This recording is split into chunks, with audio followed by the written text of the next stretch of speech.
I got an email from Mike Monday earlier today about a course that was on sale. He always has those crazy sales. You know Mike Monday, right? Yep. Yeah. He always has like crazy Get this sales. for $1. Yeah, stuff like that, but it's really good. You know, like Mike Monday, he's actually a pretty legit musician, and all of his courses I always take something from there. So it was like a $10 thing down from like I think it was $100. So it was a good ass deal. I went ahead and bought it, and it was a lot of what another course that I bought was, but I got that on sale too, so I didn't feel too bad about it. Right. But there was some other like information that he put in there that was in regards to sound selection. Yeah. And it got me to see sound selection in a completely different way. Is super, super helpful. I'm not even all the way through that part of the course, and I've already it was like a mind-blowing sort of ordeal. It's definitely worth it. I don't think the sale is going on anymore, but when it goes on sale the next time, yeah. Go ahead and pick it up. Yeah, definitely when he decides to put it on sale the second time, you should check that shit out, because it's definitely a different way of looking at sound selection, and that's super key. It's so pivotal. It's super key. Like it can make or break your beat. Definitely, if you have whack fucking sounds that are clashing, it's not gonna sound good. Everything's got to be in harmony. Everything's got to play nice in those sounds, and especially if you're getting into some sound design, like you got to be real careful to make sure that everything's playing nice together, because it can get nasty real quick. Yeah, man. Yeah, it's just so key. I don't even know what else to say about it. Major key alert. That blown. Mike Monday blew my mind that bad. I'm not even done with the course. Nice. But we're live, son. We've been talking for a minute. This is how we're going to start the podcast. Yep. If you don't like it, I don't know what to tell you. Tough shit. Yeah. This is the audio files number 1, motherfucker, part 2. Yes, sir. Yeah. Part 2. Part 2. Legit. Yeah. So my name is Rashad Peters. You can find me online on Instagram at @DS_Wyatt Earp, and my co-host Dustin Brookshire. You can find me on Facebook. Go to the audio files and like the page. Smash that like button. Shout out DJ Av McCree. Yep. I don't know. We owe him probably. There's a lot of YouTubers that say that. So Did yeah, they really? Yeah. He was the first one. I thought he coined it. He was the first one I heard say it. That's funny. Man, people are gonna start trademarking YouTube saying it's gonna be terrible. You're not gonna be able to say shit anymore. How long do you think it is until that shit happens? Until they start policing YouTube? Fuck. I hope it never happens. Yeah, but it like if they get real bad about it, yeah. There's been so many incidences of like harassment and shit over Twitter, and I'm like, it's just words, people. Like, be nice to one another, but like the internet is cruel. Like, it doesn't take anything to get people on Twitter fired up, and the trolls just come out from underneath their bridge. Yeah, he said the trolls come out of the bridge. Yeah, man, that's a good way to put it. Definitely. Yep. There's a lot of that going on Twitter. I feel like Twitter more than any other than like YouTube comments, but I don't even count that shit. That's like one of the darkest places of the internet, but Twitter is like number 2. Yeah. If YouTube comments are hell, Twitter is definitely purgatory. Yeah, you can get lost in some YouTube comments for a while. Like, sometimes the YouTube comments on some of the tutorial videos are better than the actual video itself. Oh, that too. Yeah, definitely. I was thinking the other route, like, ooh, damn, like that makes me almost not want to put anything out. But you gotta put yourself out there, I guess. Yeah, I mean, not everybody's gonna like you. Like, some people like you, some won't. You just move on. Good point. Yep. But what was I gonna fucking say? Oh yeah, that's right. So we are recording this for a second time due to some technical difficulties. Definitely from the first recording. There was a lot of bleed in the first recording, and we were experiencing some phasing. Just a quick explanation on phasing: it's when 2 like frequencies cancel each other out. And it makes the recording sound very hollow. If you're listening to this, I hope you know what that is. If you didn't, though, that's okay. Ta-da! We're here to help you. There you go. Knowledge for the day. Yeah, and I mean, like, it was just so much work to try and get it to sound good. We figured we might as well just record it again. And if we run into the same problem, then hey, you know what? That's just what it's going to be for right now. But we decided to give it an old second college try. Yeah. I don't know if that's a real saying. Second college try? Can you go to second college, Dustin? Sometimes. I mean, sometimes that's graduate school. Graduate school, maybe like doctor school. I don't know. Doctor school? Yeah, PhD. What are we going for here? I don't understand. Yeah, I don't get it either. Yeah, I went to YouTube University. Me too. And in addition to Pinnacle College. And yeah, Pinnacle College was a real thing. Yep. And it was pivotal in my, honestly, you know what, that discussion comes up a lot. Should you go to recording school or should you just like go out into the field and learn it on your own? And I think that's really up to the individual. You should know how you learn the best. If you don't learn well in a classroom setting, don't go to school, right?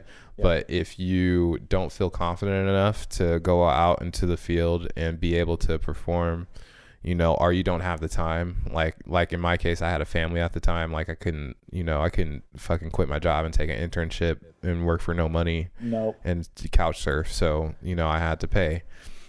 But it was even a different like marketplace in the music business back then 5 years ago than it was right now. Like it's changed so dynamically in 5 years. Man, like it is the land, and it keeps changing too. It's not even like stable at all right now, you know. Nope. It's more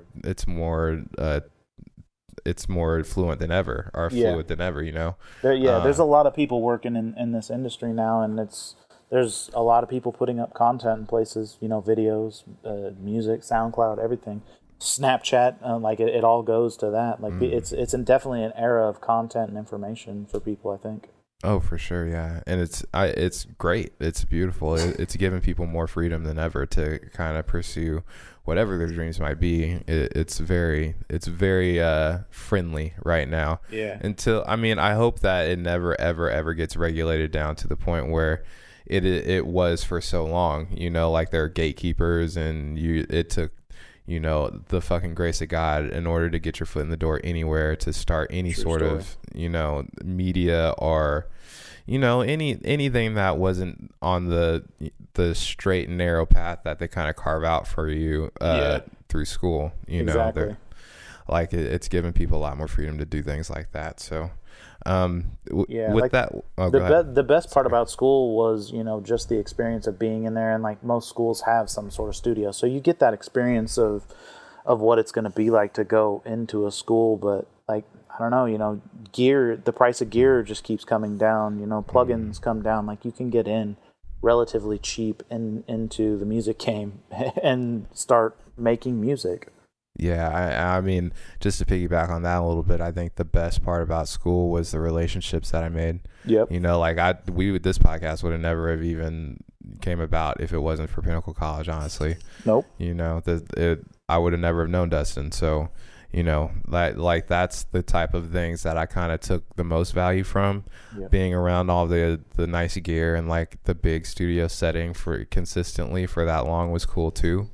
But at the end of the day, I feel like, you know, with all the information that's out there on the internet and with the accessibility to the gear that most professionals are using now, you could probably get away with not going to school. But like I said, you might not ever start the audio files if you don't go. That's right. You know what I'm saying? Like sometimes you got to have a path. Like, yeah, for sure. School was fun. School was a good experience. But you're right. Like, every time you turn on YouTube, if you've watched, you know, one tutorial video, you get 10 different ones to look at, you know, from probably 10 different content providers. Like, the information is just out there everywhere. Anything you want to find out about, you can find out about, but like, you got to sift through some bad pages first and find those good subscriptions.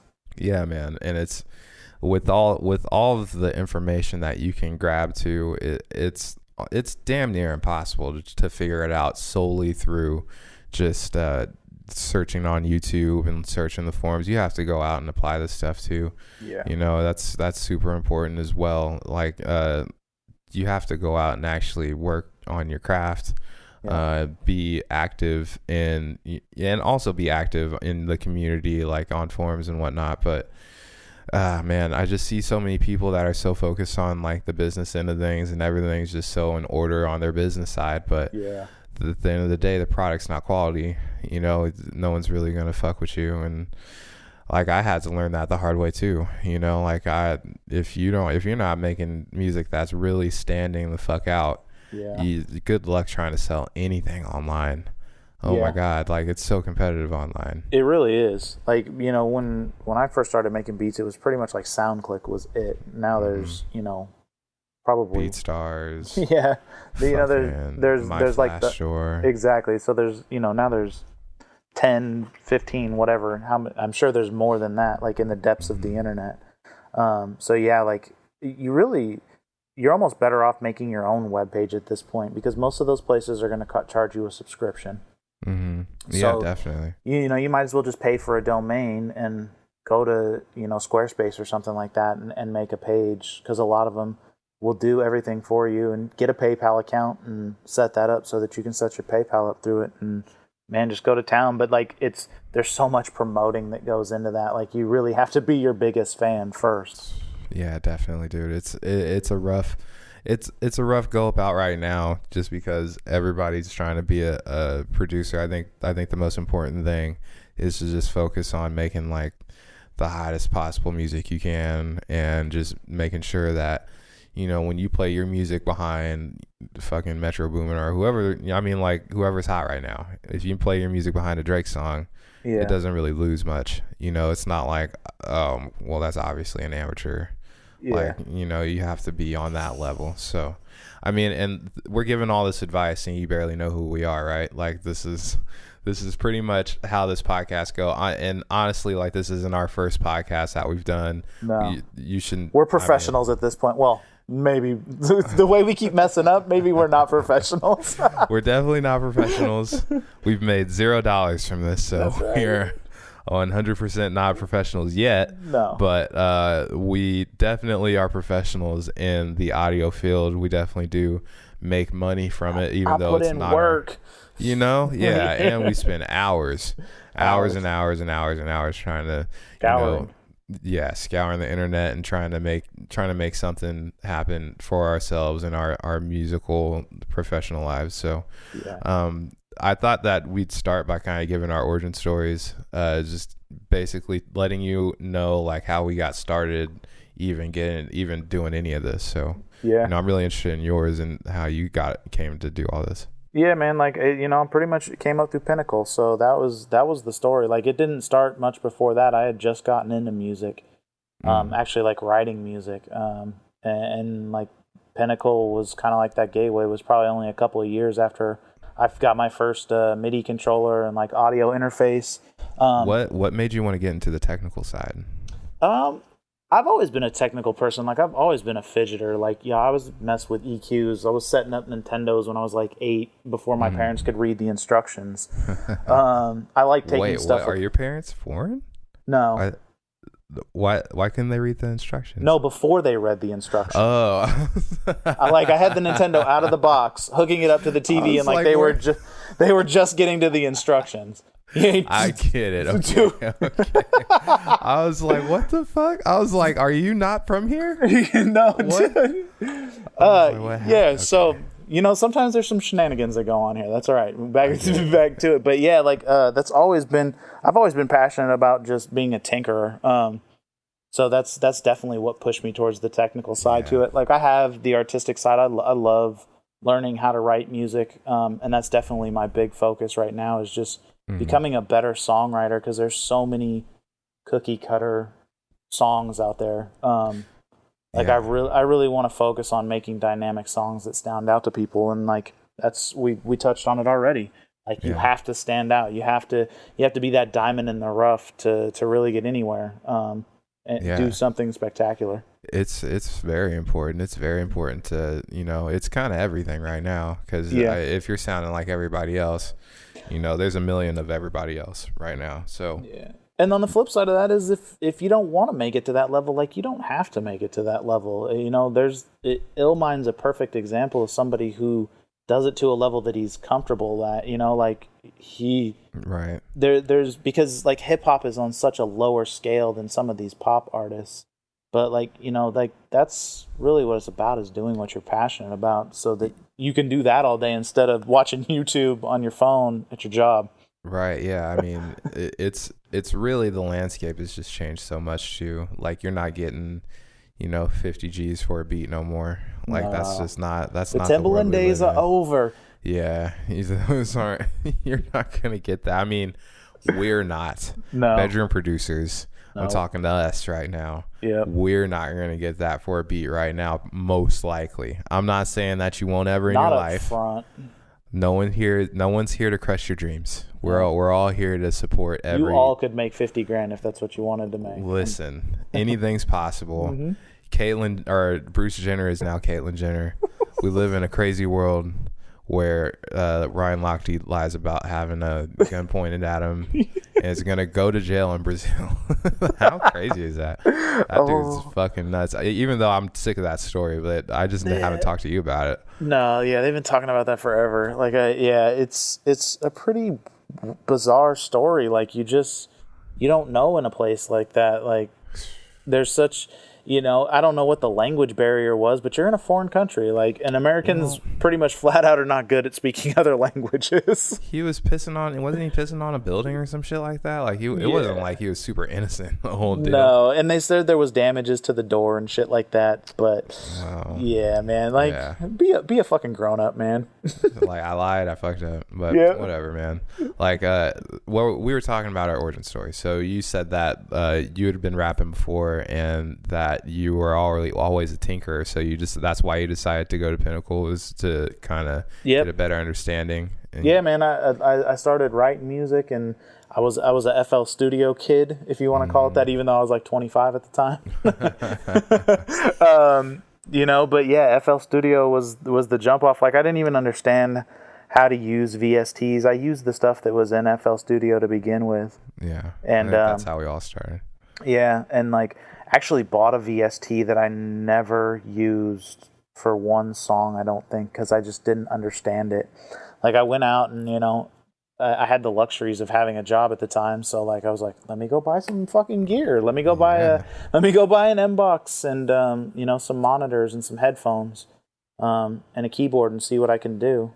And like, just got going on it, and it just kind of progressed. Like, I was in FL making tracks, and some of the stuff I made was cool. I didn't know shit about mixing then. I was just making like gritty ass, dry hip hop beats. Isn't that crazy? Like, I feel like I didn't know shit about mixing either. When I don't think any of us really knew about mixing, especially to the extent that we know now. Yeah. But like, it was the furthest. I didn't even want to touch the faders. No. I was like, what the? I was like, I don't know what these do. I don't know how to get them to more than just one. I was like, why do I have all these? This is kind of scary, but I want to know what this is. Yeah, it's fucking weird. Yeah, but that fucked up feeling with FL Studio, like when the shit's not routing to a mixer channel. Oh man, that hurts your feelings. You're like, what the hell is going on? So it's playing, but it's all playing in one. Like, how am I supposed to make it louder? Like, I don't understand. Like, what the fuck, dude? Yeah, those were frustrating days. But yeah, man, my story is very similar to yours. You know, like, I never was a rapper or anything like that, but I started off in FL and then made the progression to Reason, and good old Reason 4. Shit, man, what are they on, Reason 9 now? Yeah, I think so. That is crazy. Yeah. But yeah, I did that. I did the whole, you know, MIDI editor thing, and then got Pro Tools when I had signed up for Pinnacle. Yeah. And at that time too, I met I would say my mentor. His name's La. He let me use his MPC, and I figured out how to really route MIDI, and it got me kind of hands-on with some hardware at an early stage of my career. Yeah. So that I was really comfortable with routing, and I kind of had a taste of, you know, working in an actual DAW. before even getting in the Pinnacle. So once I got there, it was off to the races. And I'd say like the best thing about Pinnacle obviously was the relationships that I made, but I also learned I learned a lot there as far as technique wise. I don't think I would have learned in the field as nicely. I probably would have had to fuck something up. Yeah, especially at that time, like, because and where we were, like, there wasn't a lot of studio opportunities to even get into. Yeah, that's a good point. That was the benefit of school at that point, was that, like, the gear was all there, so we got to learn on actual gear. Like, that was, for me, that was cool, because that was really my first experience with hardware, because I didn't use an MPC or anything like that. Like I said, the first keyboard I had was a little 25 key Emu X board. But it was a dope keyboard because it had 16 knobs on it, so like I could do stuff with the knobs. But like the worst part was not understanding. I was like, so wait, there's a MIDI cable and a USB cable, like, but wait, how's the MIDI get into the computer? Like that first feeling when you first get some gear and you're just like, what the hell is happening fresh here? Yeah. Whoa. When you're super green, it'll make you want to quit, man. I get people who just don't want to even go that route and figure this shit out, because it's not a cakewalk. But that's definitely the benefit of paying for school at that point. If you don't have a mentor, if there's not somebody that's been helping you out kind of from the gate and has put you in the places you need to be, that's definitely a strong benefit for going to school. For sure, man. Yeah, it's definitely, it was pivotal for me getting to be around that sort of atmosphere. Yep. Because if first time you walk into a legit studio, it's like, fuck. Yeah. Like there's all this blinking shit and like knobs and faders and fucking screens and numbers everywhere. It's like, what is cables? Like, what is this? Like, I'm gonna break something in here. Yeah. Like that's at least that's the feeling that I had when I first walked in. I was like, oh shit, I should probably like really pay attention right now, because I don't want to break any of this. Yeah. But furthermore, like, I think that it's important that I qualify this podcast by saying we are by no means here to like pretend like we're doing bigger shit than what we are actually doing. I really want people to understand that this is a podcast for us as well. Like, this is something that we want to do and give mental to the notes. Community. Right. Yeah. Mental notes for sure for ourselves. And we want to just, I feel like the regular bedroom producer is very underrepresented online as far as, a place where they can maybe speak their mind, or at least listen to people who are like them, because most of the podcasts that I listen to that are producer centric are with really big name producers, and they have really big name guests, and they do, it's entertaining as shit because it's a look on the inside, but there's no one really talking about the things that me and my homies talk about on a regular basis, and I kind of feel like that this could be that form for you, so with that being said too, I want to also make I want to make it clear that we are qualified to talk about this. Like, this isn't like something that we're just we've been doing this for a few weeks or even like a few years. We're damn near a decade in the game right now. Yeah. And this is just the reality of the situation for some of us, that it just hadn't happened to the scale where some of the people who probably have a lot less time in the game than us are probably further along. But at the end of the day, I don't think it makes us any less qualified to kind of give you the information that we are, Yeah, I mean, if you want to hear us talk about it, come listen to us, because like not everybody communicates on the same level. Like, there's a lot of tutorials out there where people will talk about music and stuff, but sometimes they're playing music that you don't like to listen to when they're talking about it. So or they maybe talk about it from a different reference that you don't connect with. I think like that's such a big thing, like for people when they learn about this stuff, is kind of learning it from somebody who maybe speaks their language, because like there's a lot of different dialects in the audio engineer world. Oh, for sure. Yeah, that it's it's definitely like almost a foreign language on its own. Like I talk about audio stuff around my girl, and she looks at me like I'm literally talking in another language. If I want her to get her to zone out, like I could just start talking about gear, and she will completely stop listening to whatever the fuck I'm saying. Like it's almost instant. My wife will be sitting here, and I won't think she's listening, but then she's actually listening to everything I say. Oh, really? and she'll recite it back to me and shit. She doesn't really understand it, but she's like listening. She'll be like reading a book and listening at the same time. It's actually great because like I just talk sometimes, and we'll spit out information, and she'll be like, "Oh, okay." That's cool. Yeah. I don't know what any of that is, but that's nice. I could tell you like it. Yeah. that's the fucking face that I get. Oh, I could tell he likes it, so that's a good face. Yeah. Yeah. That's hilarious. But yeah, man, that's great. So I wanted to ask you, like, what have you been working on? Like what kind of projects you got lined up? What's your goals been? Man, right now I'm trying to be a better songwriter. That's really my goal right now. That's the one thing I'm focused on, and just kind of getting some songs out there that, fit the mold, like as far as TV and, syncing music, writing music for other content, I think is kind of my big focus right now. There's a couple small side, hip hop projects that'll be coming out, and we'll get more information on the details on that because the first single's getting ready to drop, or should be out maybe by the time of this podcast, but the rest of the project hit a little hiccup, but it'll be back on pace shortly. Oh, that's what's up, man. It's a Less Than Likely project, right? Yep. Less Than Likely. Yeah, man. That's major, dude. I saw their team backpack performance or tryout rehearse. It was a tryout, right? Yeah, the trial. Yeah, the rehearsal. Basically, they had to record a video to a pre-done beat and spit the whole thing, and they both killed it on the video. That's tight, man. Yeah, because they went all the way. Did they get flown out to New York, or did they have to make their own way out there? Yeah, they had to make their own arrangements out there, but it was like a 3 days, and they had seminars and stuff for them. So like, they were both really excited about it coming back because like going to an event like that just teaches you a lot about other people that do your same kind of function. Mm-hmm. They both enjoy being MCs, and they were out there with a bunch of other people who really enjoy being MCs. That's great. And the conversations that come up about it are a lot like the conversations that come up about audio shit between me and you, nerding out for a while.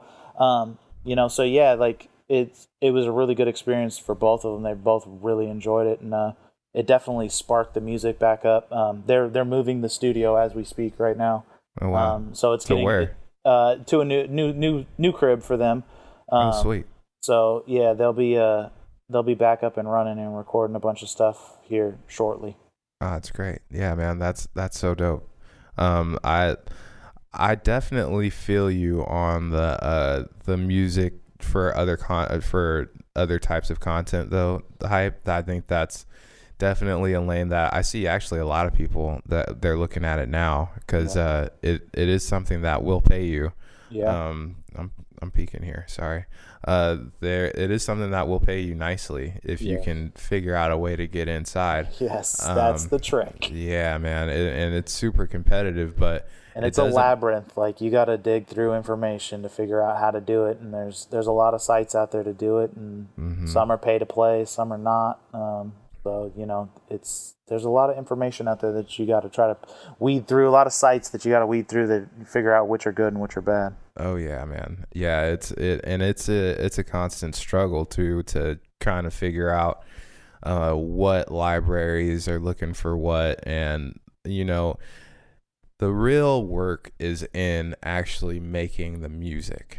Is what I'm finding, at least for myself. Like some people I know are just have crazy ears and can just make a really quality hot ass beat at the drop of a dime, and it's nothing for them. But on the business side, they might lack a little bit. It might be boring.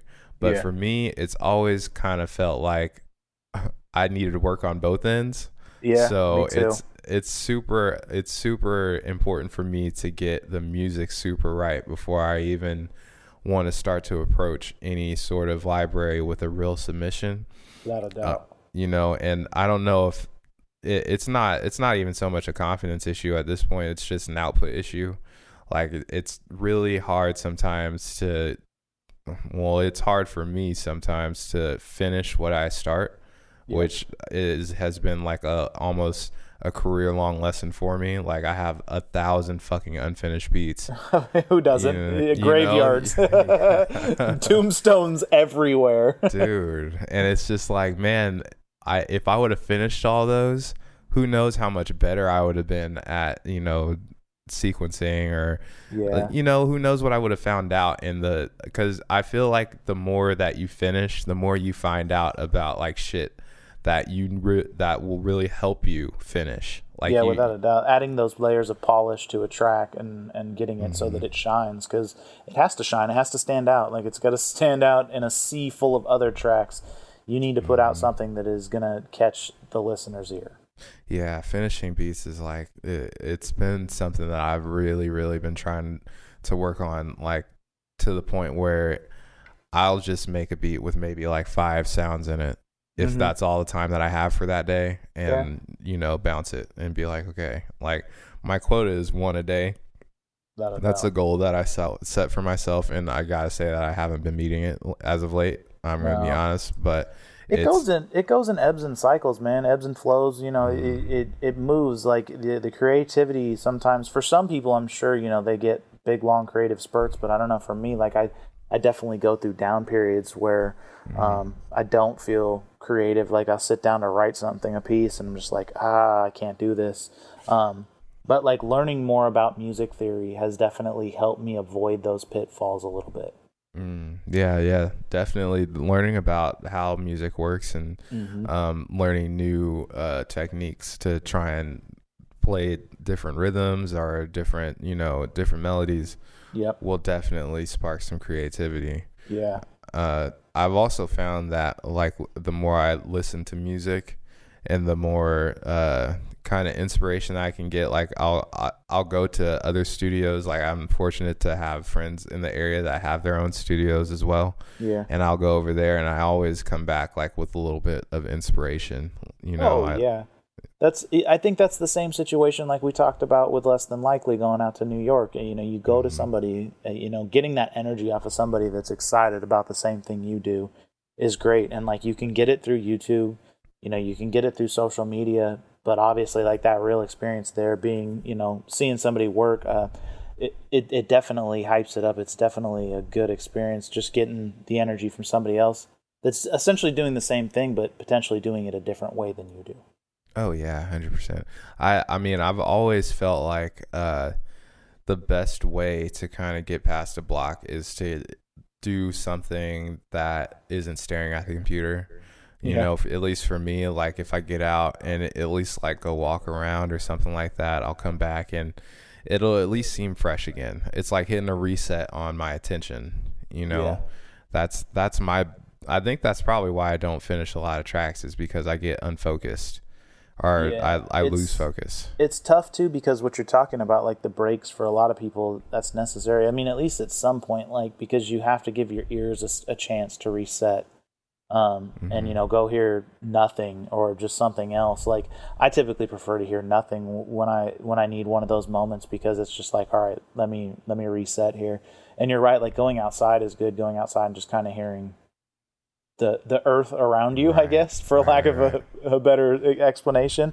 But like that really helps to just kind of clear your head. And sometimes, it needs to be 15, 20 minutes, a half hour, but you're right. You have to know that balance when your intentions are, okay, I'm done in the studio, versus, okay, I'm going back into the studio. Dude, yeah. It's something that, not every, the thing is, like, we're saying all this stuff, and it's really about what works for you. At the end of the day, I know it's kind of like a cop-outy, cliche sort of thing to say, but it really is true. It rings true. Yeah, you got to find your workflow and how it works. And like, if we can provide you some tips in that, that's what we're here to do. Like, if they don't work for you, cool. Hopefully at least you'll be entertained by the podcast, some jokes here and there. Yeah. Especially this is our quote unquote first one. Yes. So, we're still filling it out, and this is kind of, I feel like this is something that, is easy enough to it's easy enough to do to where we'll kind of figure out a flow as this goes along. But these first couple ones might be a little bit rough. Well, and it thrives off community. So like if you want to talk to us, hit the like button on Facebook, talk to us, throw some conversation our way. We'll talk back. Like I'm all about the conversation, especially if it's about audio, or if you want to talk about some other shit, let's talk about some other shit. Tell us what you want to hear, tell us what you want to talk about. Yep. But for now, fuck all you guys are going to talk about whatever. This is the first episode. You have no power yet. You have no choice. So whatever, you guys are going to deal with our ramblings and our advice. So there is something else that I wanted to touch on today. We are like big gearheads. We both really are into software, hardware, all of it. Hardware, software, all that shit. We love talking about that type of stuff. So there's been some pretty big software news lately. NI just released Complete 11. Yeah. And it looks like it's actually pretty legit. I don't like the way NI does their updates, though. I'm going to be honest. I don't like it because supposedly they're changing that. So supposedly it's going to like an online system, kind of like the Wave system, kind of like the iLock system, where there's it's another system. I think it's called Native Access is the new name for it.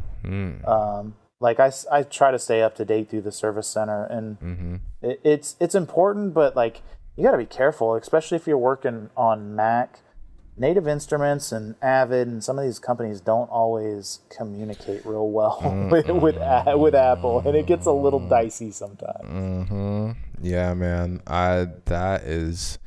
That's another thing too. That makes me it makes it even tougher to want to defend NI's upgrade method, because it's like, okay, so you're gonna make me jump through all these hoops to upgrade, but now I've upgraded, my shit's broken, or like something's not working fucking impeccably. Guitar rig did not come up. It crashed validation. That was the one that happened the last time with the last update too. I can't remember if it was Logic. I think it was NI's update though. That was and it was the hoop I had to jump through with that one was like just opening Guitar Rig and standalone, and then go back in and revalidating the plugin. But like that's kind of a silly error to have. So yeah, like I'm always cautious with the updates from software companies on Mac, especially like if they do an iOS update. I seem to have more problems, and that's coming from PC. I worked on PC, pretty much exclusively up until probably 3 or 4 years ago. Yeah. I think that we both switched around like super close. Yeah. To one another. So. Yeah. So, I mean, the native product, the complete product, it is legit. It's legit. Like, I mean, there's so good. There's enough in there to. You could buy that and you wouldn't need anything else, and I would hope so for $1,000 or whatever it goes for. Yeah, it's like it's $11.99 on their website. I'm sure you could find it for cheaper, and the upgrade's $4. Yeah, but I mean, I'm looking at the comparison chart, and it's telling you like if you have Complete 10, what you'll get. It's not for very 400. Much. I'm just it's like not very much. 400. So I'll tell you me flat out as a Complete 10 Ultimate user right now. Yeah. I'm not doing it. I wouldn't either. Yeah, I'm not doing it. So like I'll wait, because like typically this is major key alert right here. Okay. I'm gonna take Khaled's term, because every year towards like the springtime or early part of summer, Native will run a 50% off on all their stuff. Wow. So like that's typically when I look at buying, but I'm still like I looked at the list too and I was disappointed, man. Like I wasn't feeling it. The jump from 10 to 11 is not good. I guess they revamped session horns. There's the Reactor 6 too now, which Reactor 6 it has the blocks. Yeah. Where you can do a lot of modular style stuff. And they put another Reactor sort of thing in there too, right? Is it, what's it called? Well, Reactor is every like a bunch of their synths are run out of Reactor, Razor, and Laser Bass, and the Finger, all of those plugins, Polyplex, and then there's a couple new ones that they're coming out with. Right, that's what I think I was referring to. Yeah, the newer ones. Yeah, Polyplex is one of the dope like drum machines that comes out of Reactor. It's super powerful. Multiple layers that you can load onto 8 pads, and you can make synths in there. So if you're looking to sound design some drums, like I really like the sound design element of Polyplex. Fuck, I can't find what it was called. Anyway, if you go to native-instruments.com, you'll be able to see the complete list of complete. And be a smart consumer. Make the right decision, dude. Yeah, please research your gear before you buy it. Yeah, but I'm looking at the stuff, and I don't have complete at all. Like I have a few NI plugins that I use and stuff, and I have Contact and some libraries, but I don't have complete, so I couldn't even speak on it from an anecdotal standpoint. But just knowing what I know about complete, I think I had complete 9 or 8, one of the earlier ones. Man, I don't know what their plan is. Like everybody, it seems like I was wondering that same thing the other day. Like they don't seem like these updates are small and kind of non-substantial almost, like to a point, I think. Like Massive and FM8 have not received, any major new shit. Right? Yeah. And I mean, the idea behind Absinthe is good, but with Serum out there now, like Serum really has just taken over in the wavetable sampler, realm. So, and that's not advocating saying that Serum's better than Massive or Absinthe. Like, it's just Serum has come through and been that big dog lately. The industry kind of, for wavetable synths, yep. What else are you using? Unless it's like a Tone 2 product, because trap shit's killing stuff right now. And Massive and you could do trap stuff definitely with Massive. Like, that was kind of the industry standard before, Serum and the Tone 2 stuff came around. But now, you have Nexus, you have fucking Silent, you have so many other of these third parties that are popping up and making real noise. And I needs to figure out how to not charge $400 for, the small 0.2 updates, in my opinion. The one thing, for the updates, I definitely agree with that. The one thing that Native has is the Contact library. The factory one that comes with Ultimate is pretty fucking amazing. It's crazy. Like the sound quality of it, I think they session horns. Yeah, I think they toted it something over 18,000 samples in the complete 11 Ultimate. Yeah. I want to say it's 500 gigs or some shit like that. Yeah. I am glad to see that they started offering drives instead of DVDs for all of their installs now. Were they giving you DVDs before? Up until complete. Wasn't it 9 that they started giving? Yeah, 9 had DVDs, but really? 9 Ultimate had the drive, okay. But 9 regular had DVDs. Yeah, that's I got some boxes like it's like a 17 disc install or some shit like that. And if like the first time I did it across USB 3.0 from a hard drive, I was like, oh, I fucking hate you guys. I hate you guys so much. How much did I pay for this again? What was the price point? Yeah, no, I mean, you got to do what you got to do. Like DVD media, like physical media in that sense is kind of just. It's just kind of going by the wayside. Like, it's a waste of money at this point, I think, for a lot of companies. Like, for sure it is. So, especially smaller software companies, like their digital footprint is so much more widespread than, a physical copy.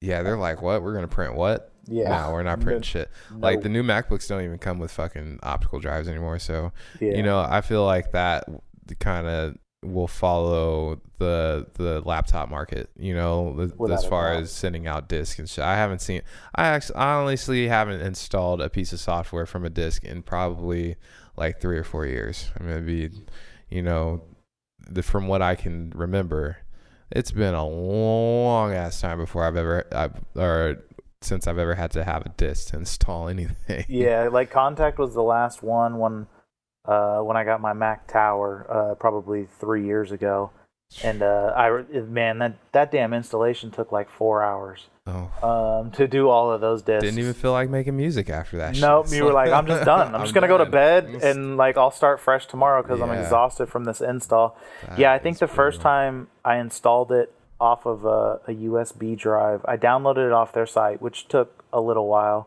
And I think it was Complete 9, so it was a little bit smaller. But I downloaded it off their website onto an external hard drive and installed it off of the external hard drive, and I think it took 38 minutes. Oh, it's beautiful. Yeah, and it was like, 290 gigs or something like that. So yeah, that's a phenomenal thing right there. Yeah, discs can just go away for me at this point. Yeah, I still have an optical drive on my laptop, but I do too. There might be a CD in there. I don't know. Just hanging out. I don't want to fuck anything up at this point. We've been going for a good long time. Right. I don't want to push any buttons on my laptop. Let's not hit the eject button. We don't need to get out at this time.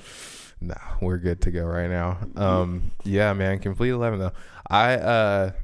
I've always liked the way NI has kind of arranged their plugins. I feel like they kind of set the tone for a lot of how like the kind of drag and droppy sort of features work on like, especially I think Serum is heavily drag and drop. Yes. I know Cyclops for sure. Sugar Bytes plugin, Cyclops, it's another synthesizer that is pretty prevalent in trap and especially dubstep.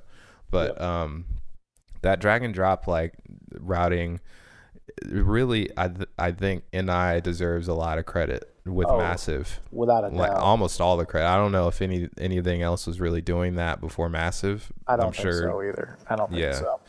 I'm sure somebody would tell us if anybody listens to this.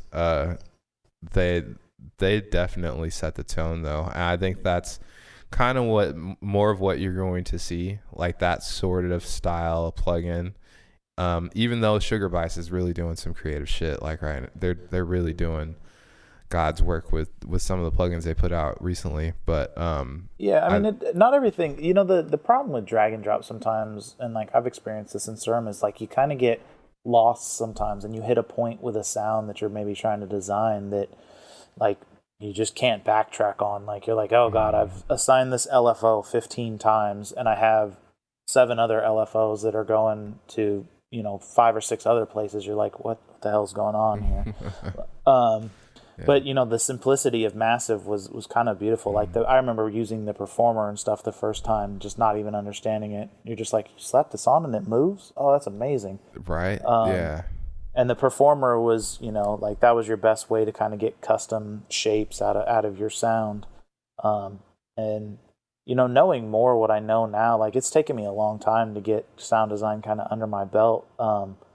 Like learning just how the waves sound, learning kind of what the emotions are of like a sine wave, because they kind of have a feeling, or like a triangle wave or a square wave. I think that's an important thing for sound design, is fleshing out first what you want by just picking a simple wave. Yeah, for sure. I think the more that you do it too, the more you design sounds, the better, or the easier it'll be to kind of communicate what you're trying to achieve with whatever wavetable you're using, or if you're gonna go vanilla oscillator route, like it's such a deep world. Like it can be intimidating at first, especially when you're looking at all these knobs and you're not quite sure what a fucking ADSR envelope is, or what an oscillator does, or how to route anything, like in fucking LFO. Like I don't even know like how to route an envelope at this point. So like it's just about, like we said earlier in the podcast, it's more about doing than anything else, is what I've found in the 7 years of being a sort of mediocre local sound engineer, is that you just have to put out a lot of shit and people will take notice. Yeah, without a doubt. Like content, just that's like That's the funny part is, like my workflow has kind of changed over the years to where like I sit down sometimes, and sometimes I might just design sounds. I might just create stuff in Serum, and that's been kind of my big push lately as well. In addition to like, learning better writing techniques for music is, I do a lot of sound design, because then when I, after I learn my techniques with kind of just a piano, I'll build a track just kind of around a piano and then go in and find the sounds that go with it, because sometimes you just need to get that feel of the music to tell what kind of song you want to portray to your listener. For sure, man. Man, like we said, I think we talked about that. We touched on this earlier. Sound design, man, sound selection. Yep. Sound selection. It's really pivotal. Super important, man. I can't. And don't feel bad about using presets. Like I hate the stigma of like, presets, but I mean, like, eventually at some point you're gonna want to get away from those presets. Like that's what I found is if I stumble across a preset pack for Massive and I listen through it, there may be, out of 75 sounds, there may be like 3 that I'm like really digging sometimes. Mm-hmm. Yeah, it's so much more satisfying when you make a sound yourself and it's perfect. Yep. Like it's the feeling that you get is way better than finding a preset, in my opinion. Without a doubt. But yeah, man, I think this might be it. This might be the end of the podcast. Did we make it through without it crashing or phasing or terrible things happening? Well, the phasing is to be determined. Be determined, yeah. Yeah, the crashing, we're good, man. I'm still recording as we speak. Excellent. I'm super excited. I thought that we weren't going to get this done today. I was getting a little nervous, but it fucking happened. It happened. Oh, I'm so excited. Can you hear it in my voice? Yeah, you sound thrilled right now. I don't understand how you're not like passed out right now. I'd be like, dude, it's time to go to bed. It's 12:30. It's Friday night. We're ready to go. If you're not hearing this on a Friday night, hopefully you get something from our Friday night vibe. Right? Something. Yep. Hopefully you're like getting ready to go out and like fuck bitches or something. I don't know. What? Because all we do is fuck bitches and get money. That's all we do, man. It's hip hop culture, right? This is what we're hip hop centric podcast. Anyway, I'm Rashad Peters. Dustin Brookshire in the house. That's right. In the house. That's right. Rashad's got to give out all the social medias that I don't follow too much on social medias. Smash the like button on Facebook. That's right. That's the only way you can find Dustin is on Facebook. It's because he actually works for the government. Yep. You can find me on Instagram at @ds_wideherb. Dustin, like I said, Facebook, Dustin Brookshire. Yeah. You can find us at the Audio Files Podcast on Facebook. Hit the like button, like my man said. Fucking holla at us. Leave something on our wall. It's looking a little bare right now. It might be because this hasn't been released yet. But as soon as this hits the damn wall, come on, give us some comments, show us some love. You should fucking like it anyway. You should feel our presence before we even drop it on iTunes or Stitcher or anywhere else. It's coming. Yeah, we're coming. And we're out. Bye. All right. Yeah, that's all good.